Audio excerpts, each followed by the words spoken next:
오늘 선포되는 말씀을 통해서 오늘 50절에 있는 말씀처럼 안심하라, 내니 두려워하지 말라, 주님의 음성을 들으시는 우리 모두가 되시기를 주님의 이름으로 축복합니다. 아멘. 예수님께서 보리떡 5개와 물고기 2마리로 장정만 5,000명을 먹이고도 남은 것이 12바구니나 되는 오병이어 기적을 일으켰을 때 그곳에 모여있던 모든 사람들은 흥분했습니다. 야, 이분이라면 우리가 먹는 문제는 충분하게 해결해 주실 수 있을 것이다. 그래서 그곳에 모였던 사람들은 예수님을 왕으로 추대하려고 합니다. 그러나 예수님은 왕이 되라는 군중들의 유혹을 뿌리치고 제자들을 독촉하여 그 자리를 피하며 가까운 산으로 가셔서 기도하셨어요. 이때 예수님은 산으로 가시고 제자들은 바다를 건너편으로 벳세다로 가게 됩니다. 제자들의 배가 갑자기 큰 풍랑을 만나 파산되기 직전에 이르게 됐어요. 제자들은 한밤중에 큰 광풍을 만나 배가 파산돼서 물에 빠져 죽게 되는 불안과 좌절, 공포감에 사로잡힙니다. 살아남기 위해서 결사적으로 노를 젓고 있을 때 그때가 밤 4경이죠. 우리 시간으로는 새벽 3시에서 6시 상관입니다. 그때 예수님께서 큰 파도가 이는 바다 위를 걸어서 제자들에게 다가오셨어요. 그러면서 뭐라고 말씀하셨는가 하면 50절, 안심하라, 내니 두려워하지 말라. 그리고 주님이 배에 오르시자 그 거센 파도에 노한 바다는 곧 잠잠해졌습니다. 제자들은 비로소 안정을 되찾고 주님을 모시고 벳세다 건너편으로 가시게 됐어요. 이것은 언제 일어난 건가 하면 바로 6장 그 앞부분에 오병이어의 기적이 일어난 직후에 일어났던 일입니다. 예수님은 전지전능하신 성자 하나님이셨어요. 그리고 마태복음 10장 29절에 보면 하늘에 나는 참새 한 마리도 하나님의 허락이 없이는 땅에 절대 떨어지지 않는 법입니다.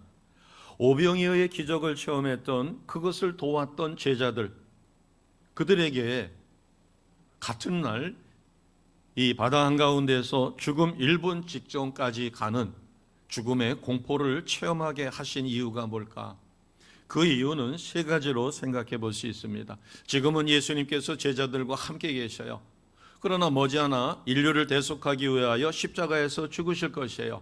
그리고 살아나시고 승천하셔서 주님 우편에 앉아 계실 겁니다. 지금이야 주님께서 필요할 때마다 제자들을 가르치고 문제를 해결해 주고 제자들에게 능력을 줄 수 있지만 그러나 머지않아 제자들은 이 땅에 혼자 남게 될 것이에요. 왜냐하면 앞서서 말씀드린 것처럼 인류를 구속하기 위하여 십자가에서 죽으시고 부활하신 후에 승천하셔서 주님 아버지 우편에 앉으실 때가 됐기 때문에 그렇습니다.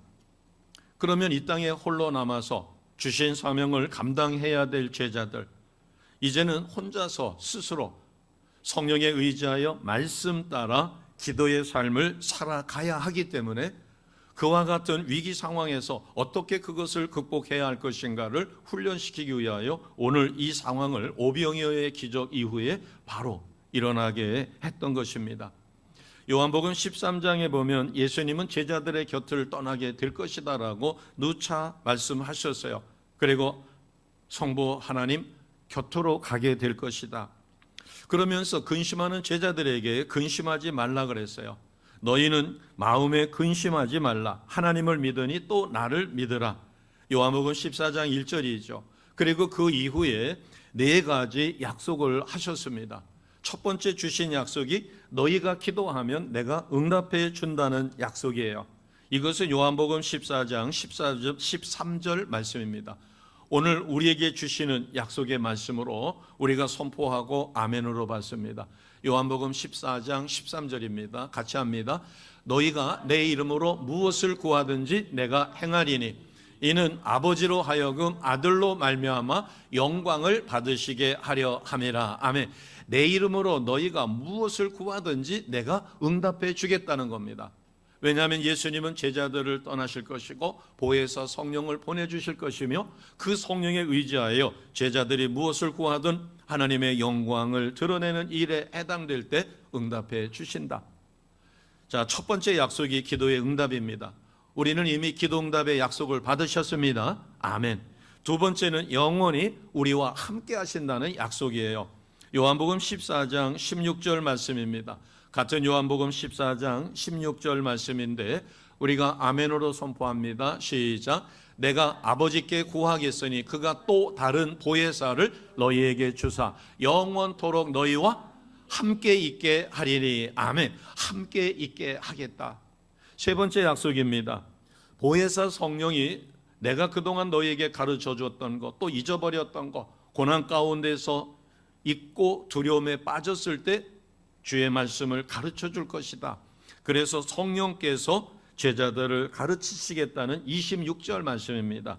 자, 26절 말씀 같이 선포합니다. 보혜사 곧 아버지께서 내 이름으로 보내실 성령, 그가 너희에게 모든 것을 가르치고 내가 너희에게 말한 모든 것을 생각나게 하리라. 아멘. 그래서 우리는 잊어버렸더라도 우리가 전심으로 기도할 때 성령께서 잊었던 것을 깨우치게 하시고 우리가 내려놓지 못했던 것을 내려놓으며 우리는 담대함으로, 그리고 발등에 떨어졌던 어려움이 반드시 해결되는 놀라운 은혜를 누립니다. 아멘. 그리고 네 번째는 평안을 약속해 주셨어요. 27절 말씀입니다. 27절 같이 갑니다. 평안을 너희에게 끼치노니 곧 나의 평안을 너희에게 주노라. 내가 너희에게 주는 것은 세상이 주는 것과 같이 아니하리니 너희는 마음에 근심하지도 말고 두려워하지도 말라. 아멘. 우리가 이 세상에서 어떤 위로를 받고 마음의 편안함을 받는 것보다 주님이 주시는 평안입니다. 주님이 주시기 때문에, 주님은 전지전능하신 성자 하나님이셨어요. 그리고 아버지 말씀대로 행하셨기에 강력한 성령의 역사가 있었고, 그래서 세상에서 주는 평안이 아니라 예수님께서 우리에게 주시는 평안, 두 번째 줄에 있죠. 평안을 너희에게 준다. 지난 3일입니다. 비상계엄 선포로 인하여 너무 깜짝 놀랐어요. 뒤늦게 연락을 받았습니다. 저녁 8시 기도회를 마치고 8시서부터 기도회를 마치고 철야하고 있었을 때 늦은 밤인데 11시 한 반쯤인가 아는 목사님이 급히 전화를 했어요. 그 내용은 비상계엄이 선포됐다는 겁니다. 저는 가짜 뉴스에 속지 말라 그랬어요. 그랬더니 지금 텔레비전에 나온다는 거예요. 그래서 검색을 해봤더니 진짜 선포가 됐어요. 물론 여러 가지 이유가 있죠. 도저히 국가 정책을 행정부가 끌어가지 못하도록 22번이나 탄핵이 이루어지고, 그 다음에 예산을 지금까지 역대 대한민국이 건국된 이후로 그렇게 예산을 편성한 적이 없습니다. 검찰 수사비를 완전 삭제를 시키면 마약 수사라든가 경제사범 수사 이런 것은 전혀 할 수가 없습니다. 수사비가 없으니까. 수사관들이 움직일 때 그 기름값도 다 그런 데서 나오죠. 상황은 충분히 이해하지만 비상사태를 선포했었을 때 그 후폭풍이 어마어마할 때고, 더군다나 국회가 절반만 동의하면 해제를 해야 되는데 그 이후에 일어났던 일들로 인하여 전국은 폭풍 속에 휩쓸린 것 같습니다. 아무리 생각해도 정말로 큰일이 난 것 같아요. 상황을 생각하고 또 앞으로 있어질 일들을 생각할 때 멘붕 상태가 옵니다. 도저히 일손이 잡히지를 않아요. 그래서 다시 강단에 올라와서 그 다음날 진정을 하고 마음의 평강을 얻기 위해서 기도할 때 먼저 성령께서 깨우쳐 주십니다. 오늘 3절에 있는 것처럼 보혜사 성령이 내가 그동안 믿음이 적었구나. 모든 전쟁은 하나님께 속했음을 내가 믿으면서도 이렇게 마음속에 심한 공포와 두려움이 엄습하는 것, 이것은 결코 성령의 역사가 아니라 악한 영이 상황을 통하여 주시는 칠흑처럼 어두울 때 큰 폭풍이 불어 제자들이 아무리 사력을 다해 노력해도 바다에 배가 파손돼서 빠져들어가 죽게 될 것 같은 두려운 공포, 그것은 믿음이 적은 것이죠. 오병이어의 기적을 낮에 보았습니다. 놀라운 기적입니다. 남자 장정만 5천 명이 먹고도 그 부스러기가 12광줄이나 남을 수 있는 놀라운 기적, 그런 무에서 유를 창조하신 예수님이 메시아이신 것을 확실히 믿는 제자들도 그 순간 예수님의 그 오병이어의 사건을 까마득히 잊어버렸는지 심한 공포에 빠졌어요. 주님 앞에 두려워서 두려움을 내려놓으려고 기도했었을 때 첫째는 믿음이 약했던 것을 회개하게 하시고, 그 다음에 목숨 걸고 마음을 다해서 친정 예레미야처럼 나라와 민족을 위해서 기도하지 못했다라고 하는 것을 깨닫게 하셔서 철저히 회개하고 하나님 앞에 공유를 구했을 때 심령의 평강이 찾아왔습니다. 우리 크리스찬은 평강을 어떻게 찾을 것인가? 말씀으로. 그래서 보혜사 성령을 제자들에게 보내겠다고 약속하셨고 27절에는 평안을 약속해 주셨습니다. 주님이 주시는 평안으로 우리는 현 상황을 두려워할 것이 아니라 전화 위복의 기회로 하나님이 쓰실 것이라는 확실한 믿음을 갖고 전심으로 기도합니다. 아멘. 제자들이 앞으로 살아가면서 주님이 주신 사명을 감당하려면 이 갈릴리 호수, 갈릴리 바다라고도 하는 이곳에서 겪었던 이 고난을 기억하며 목숨을 잃을 뻔한 그 고난을, 이것을 어떻게 극복해야 할 것인가를 교훈 삼을 것입니다. 우리 인생도 항상 벳세다 들판에 오병이어의 기적, 등 따시고 배부르며 기뻐할 수만 있는 일들만 이루어지지는 않습니다. 제자들이 오병이어의 기적 이후에 바다 한가운데서 큰 폭풍으로 목숨을 잃을 것 같은 심한 두려움, 이런 두려움이 우리에게 찾아와요. 지난주에 있었던 그 후폭풍이 이제 앞으로 어떻게 진전될 것인가, 상황을 들여다보면 가슴이 턱턱 막힙니다. 그러나 우리는 우리와 함께 하신 하나님, 대한민국을 장자의 나라로 붙들어 쓰기 위하여 한국어 열풍이 일어나도록 K-팝을 통하여, K-컬처를 통하여, K-푸드를 통하여 온통 세상이 한국에 대한 관심을 갖고, 그리고 역대 계엄령이 선포됐다가 무려 6시간도 채 되지 않아 국회가 해제를 제안하게 됐을 때, 가결하게 됐었을 때 쿨하게 그것을 해제시킨 나라도 유일무이합니다. 없었으면 좋았을 수도 있지만 상황이 그렇게 되었었을 때 그것을 타개하는 방법으로 결코 그것이 옳은 방법이 아니라 할지라도 그것을 통하여 세계는 또 한 번 놀랍니다.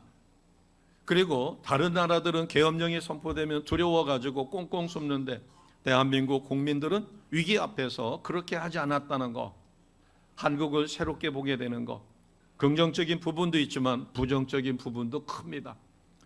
환율 가치가 폭락하게 되죠. 경제적인 엄청난 타격을 입게 될 것입니다. 또 앞으로 어떻게 진행될 것인가에서 우리는 지난 좌파 정부에서 겪었던 교회가 예배조차 제대로 드리지 못했던 그 참담함을 기억할 때 두려움은 결코 쉽게 가시지 않습니다. 예수님을 믿고 따르는 성도들의 삶이 축복과 영광만 있는 것이 아니라 때로는 말할 수 없는 고난의 바다에 빠지게 되었을 때 그것을 어떻게 극복하실 건가를 우리에게 가르쳐 주십니다. 자, 그러면 오늘 말씀을 좀 더 깊이 들어가서 왜 제자들은 그 낮에 오병이어의 기적을 체험하고 어둑어둑할 때까지 그것을 체험하고 불과 몇 시간 되지 않았는데 칠흑처럼 어두울 때 갈릴리 바다에서 큰 풍랑을 만났을 때 사경을 헤맬 것 같은 두려움에 빠졌을까? 첫째는 47절 말씀입니다. 예수님이 육신의 눈에 보이지 않았기 때문이에요. 자, 47절 같이 선포합니다. 저물매 배는 바다 가운데 있고 예수께서는 홀로 무태 계시다가. 아멘. 제자들의 배는 지금 벳세다로 건너가기 위하여 바다 한가운데 있어요. 그런데 예수님은 제자들과 함께 그 배에 계시지 않고 무태에서 기도하러 산으로 가셨어요. 우리 신앙인들의 삶이 때로는 영적으로 내가 충만할 때는 늘 가까이 계시고 내 영 안에 계시고 주여 하고 기도하면 성령의 강력한 기름 부으심 속에 주님의 임재를 느끼고 우리가 담대히 기도합니다. 그리고 응답받아요. 그러나 내가 신앙이 침체되면, 영적으로 침체되면 주님은 내 안에 계신 게 아니라 멀리 계신 주님처럼 느껴지고 성령의 임재를 누리지 못합니다. 그러다 보니까 내 기도가 응답이 될까 의심이 생기기 시작하며 멀리 계신 주님처럼, 제자들도 지금 배 안에 예수님께서 계시지 않았기 때문에, 육의 눈으로 보여지지 않았기 때문에 두려움에 빠진 것입니다. 이럴 때 이것을 극복하려면 믿음의 눈이 필요합니다. 영안이 열렸을 때 예수님께서 지금 무태서 제자들을 위하여, 사역을 위하여 중보기도 하고 계시다라는 확실한 믿음을 갖고, 오늘 낮에 오병이어의 기적을 일으키신 주님이 우리의 주님이시야, 우리의 스승이시야, 우리의 메시아시야 라고 생각했었을 때 죽음의 두려움도, 그리고 그들은 담대하게 나사렛 예수라고 명하노니 바다야 잠잠하라고 명령할 수 있었을 것입니다. 그러나 그것을 놓쳤어요. 오병이어의 기적을 일으키신 주님이 육신의 눈에 보여지지 않자 그들은 두려움에 빠졌습니다. 영적인 안목이 없는 거죠. 49절을 보겠습니다. 함께 하시는 예수님이신 것을 분별할 수 있는 영적 안목을 갖지 못했을 때 어떤 일이 벌어질까? 49절입니다. 같이 합니다. 제자들이 그가 바다 위로 걸어오심을 보고 유령인가 하여 소리지르니, 예수님이심을 모르고 유령으로 착각한 것이에요. 예수님이심을 분별할 수 있는 영적인 안목이 없을 때 우리가 하나님 앞에 늘 기도하셔야 합니다. 어떤 상황이 벌어졌을 때 내 생각에 사로잡혀 두려워할 게 아니라 성령의 역사에 민감해야 합니다.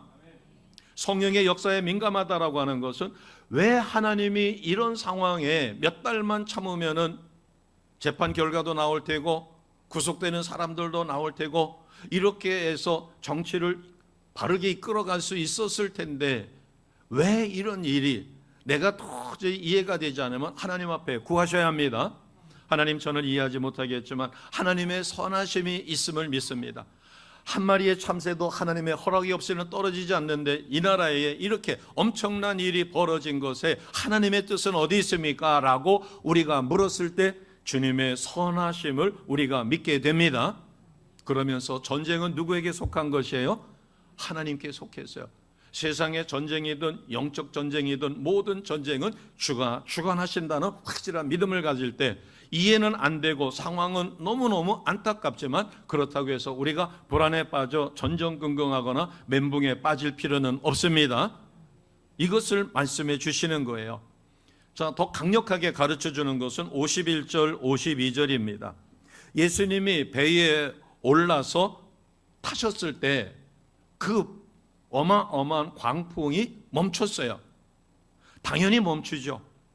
왜냐하면 천지를 창조하신 주님이시며 우주 만물을 다스릴 수 있는 주님이신데, 제자들은 오히려 자신들이 죽을 것 같은 광풍이 멈추게 되자 오히려 그것을 놀라게 됩니다. 자, 51절 같이 갑니다. 시작. 배에 올라 그들에게 가시니 바람이 그치는지라 제자들이 마음에 심히 놀라니. 아멘. 이건 놀랄 일이 아니죠. 당연한 일이에요.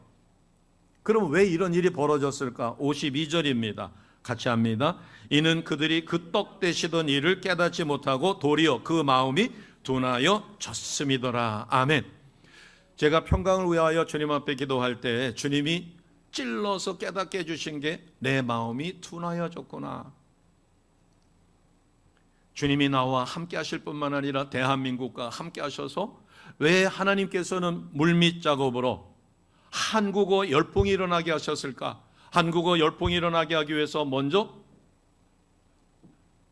K-팝이라고 하는 국경을 초월해서 온통 세상이 K-팝에, 특히 젊은이들이 공산권이든 아랍권이든 유럽이든 아프리카든 처음에는 BTS를 통하여, 그 다음에 여러 가수들을 통하여, 또 지난번에는 어떤 여자 가수를 통하여 아파트인가 뭔가 그 노래가 싸이의 강남 스타일을 넘어서는 열풍을 일으켰어요. 이제 세상은 놀라지도 않습니다. 그런 가운데서 하나님께서 준비하신 것은 한국어를 그들이, 그래서 드라마를 한국어로 감동 있게 보고, 그 다음에 한국 K-팝을 한국어로 깊이 이해하며 공감하기 위하여 스스로 한국어를 배웁니다. 우리가 예를 들어 가지고 아프리카 가서 선교를 한다, 회교권에 가서 선교를 한다. 그 나라 말을 배우는데 몇 년씩 걸립니다. 10년을 배워도 능숙해지기가 쉽지 않아요. 그런데 이미 그들이 한국어를 능수능란하게 배운 사람들이 있으니까 우리는 가서 그들에게 복음을 전하고 그들을 신학적으로, 신학생으로 세워 교회를 개척하게 만들면 우리가 외국어를, 그 나라 말을 배우는 시간을 벌 수가 있습니다. 하나님이 이렇게 놀랍게 대한민국을 쓰기 위하여 이제 머지않아 복음 통일이 이루어질 것이고, 북한에도 교회가 세워질 것이고, 또 북한의 많은 순교자들의 피를 받은 그들이 우리가 교회를 세우고 교회를 개척하고 그들을 돕고 그들을 세워놓으면 그들은 북방 선교의 일꾼으로 우리와 더불어 쓰임을 받습니다. 그때를 위하여 한국어 열풍을 일으켜서 그들이 자원해서 배우게 됐어요. 하나님의 역사하심을 바라볼 때 우리는 결코 무너질 수 없습니다. 무너졌다 할지라도 초대교회를 보면 콜로세움에서 사자의 먹이로 던져졌을지라도 희생됐던 이들은 순교하여 하나님 품에 안겼을 것이고, 그것을 피하여 각 도처로 흩어졌던 사람들은 들불처럼 가는 곳곳마다 복음의 씨앗을 심고 복음의 열풍이 일어나게 만들었습니다. 하나님은 우리를 이 시대에 그렇게 쓰기 위하여, 그러나 우리가 오늘 52절에 있는 것처럼 그들의 마음이 둔하여져서 낮에 있었던 오병이어의 기적을, 저녁 어둑어둑해졌을 때 있었던 오병이어의 기적을 잊어버려서는 안 되는 겁니다. 오병이어의 기적을 일으켰던 예수님을 완전히 잃어버리니까 두려움에 휩쓸릴 수밖에 없어요. 우리가 왜 지금 이 상황을 보며 두려워하고 멘붕에 빠질 수밖에 없는가? 그것은 상황에 압도당하기 때문입니다. 이 상황은 사탄이 역사를 해요.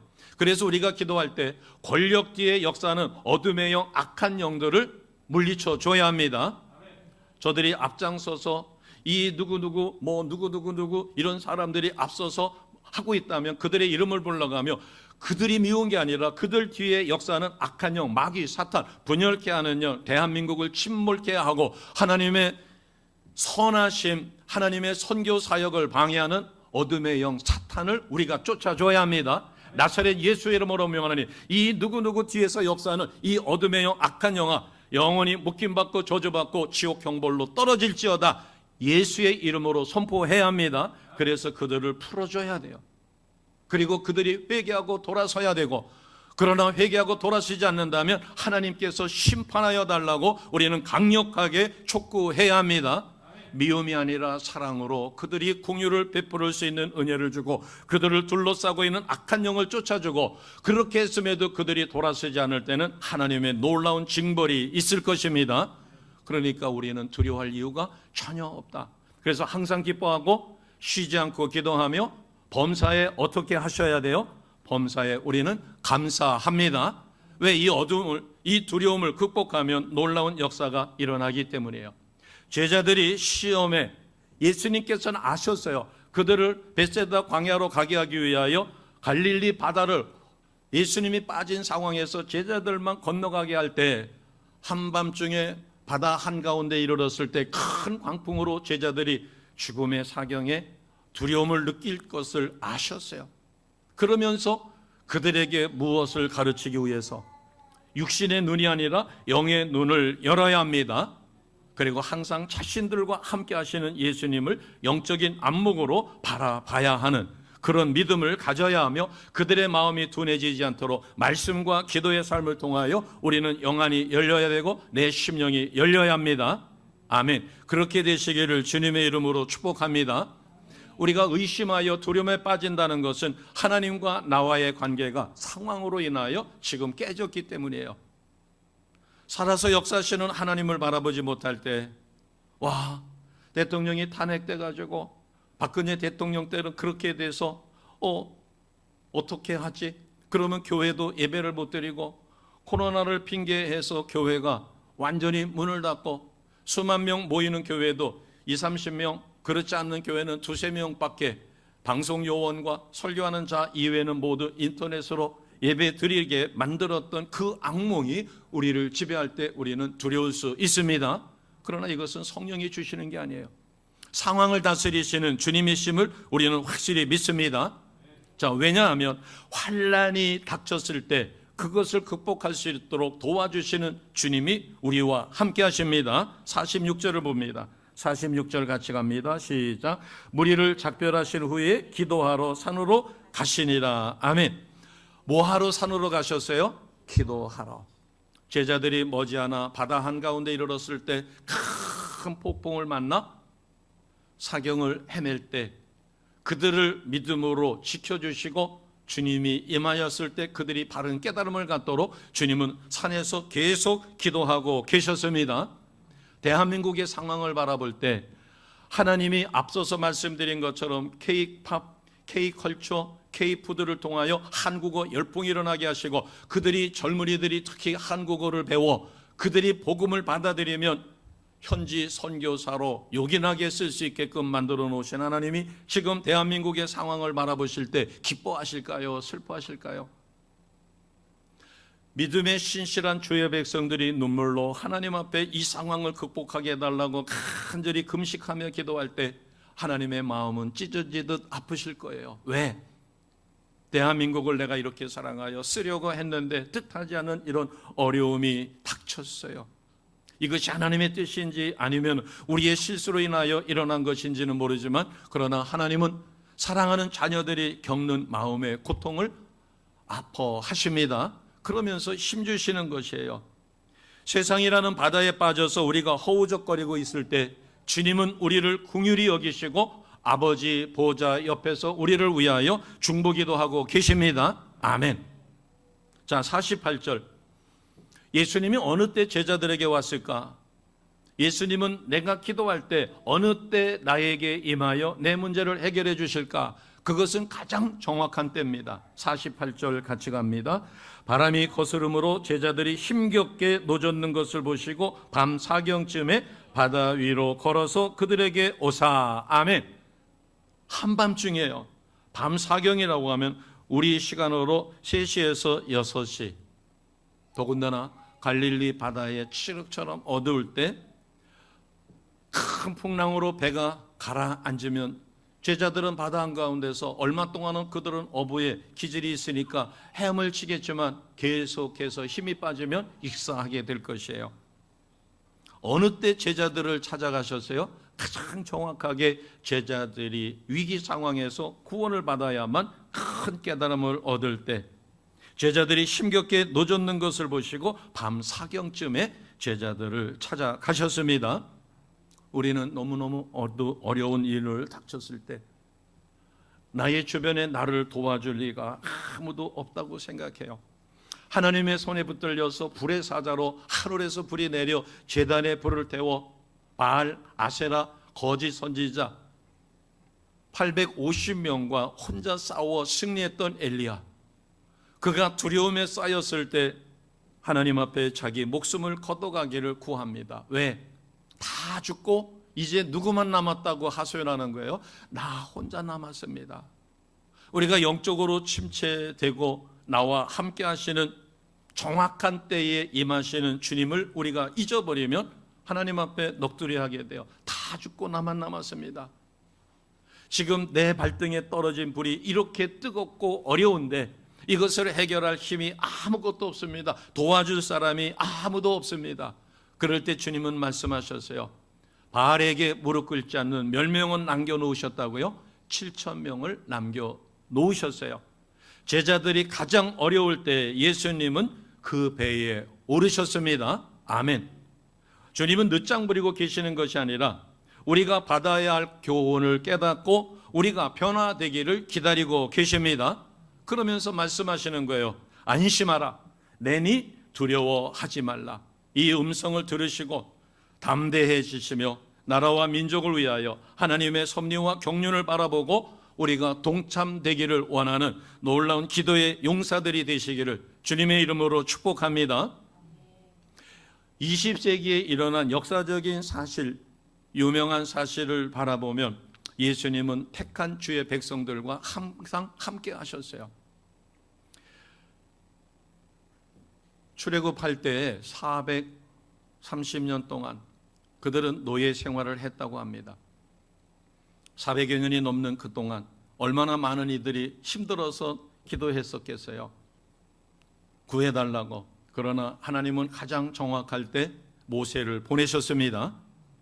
예수님은 팍스 로마나고에서 모든 길이 잘 닦였고 헬라어 하나만 가지면 온 세상에 복음을 전할 수 있는 그 상황에 팍스 로마나 천년 시대에 하나님은 성자 하나님을 이 땅에 보내셔 여인의 몸으로 탄생하게 하셨고, 우리가 25일 날 성탄일로 기뻐하며 기념하는 것이 인류를 구원하기 위하여 하나님은 가장 정확할 때 예수님을 보내셨습니다.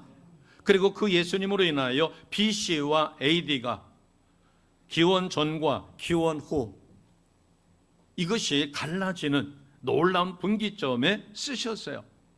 오늘 예수님은 제자들과 함께 계십니다.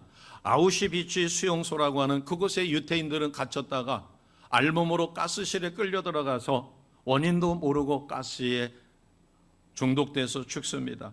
그 아우슈비츠 수용소를 연합군이 탈환했을 때 벽에 쓰인 글씨를 바라보고 연합군들이 가슴이 뭉클했다고 합니다. 어떤 글씨에는 하나님 지금 어디 계십니까? 얼마나 죽음 앞에서 두려움에 그들이 기도했겠어요. 그래서 하나님 지금 어디 계십니까? 라고 쓰여져 있고, 찬송가 304장이 거기에 쓰여져 있답니다. 그 크신 하나님의 사랑 말로 다 형용 못하네. 우리 찬송가로는 304장이에요. 하늘을 두루마리 삼고 바다를 먹물 삼아도 한없는 하나님의 사랑 다 기록할 수 없다. 아니, 아우슈비츠 수용소에서 이제 머지않아 죽어가는데 엊그저께 봤던 동료들이 이미 죽어가지고 땅에 묻히는데 자기도 이제 똑같이 죽음을 당할 텐데, 하늘을 두루마리 삼고 바다를 먹물 삼아도 하나님의 그 크신 사랑을 다 기록할 수 없다고 그것을 벽에다가 새길 수 있는 믿음은 무엇일까? 등 따시고 배부르고 소원하는 바가 척컥척컥 응답돼서 너무너무 기쁠 때 하나님의 크신 사랑을 찬양할 수는 있고 경배할 수 있겠지만, 죽어가고 있을 때 더군다나 아우슈비츠 수용소에서 한없는 하나님의 사랑이라고 기록할 수 있는 그 믿음은 무엇일까? 그 벽에 이런 글씨도 있었답니다. 하나님은 여기 계신다. God is here. 하나님은 여기 계신다. 하나님은 우리 마음속에 계십니다. 성령으로 지금 이 예배를 받아주시고 이 예배를 주관하고 계십니다. 수용소에서 그 고통과 절망의 극한 상황에도 벽에 글씨를 새겨 한없는 하나님의 사랑을 간증할 수 있었던 것은 바로 하나님이 여기도 우리와 함께 계신다는 확실한 믿음입니다. 우리 크리스찬은 간증과 환희의 기쁨은 고통이 전혀 없는 평온한 상태에서만 느끼는 것이 아니라, 내가 살 소망이 끊어졌을 때, 내가 질병으로 인하여 죽음이 내 눈앞에 어른 할 때도 우리는 믿음을 잃지 않으면 하나님은 지금 나와 함께 하심을 확실히 믿습니다.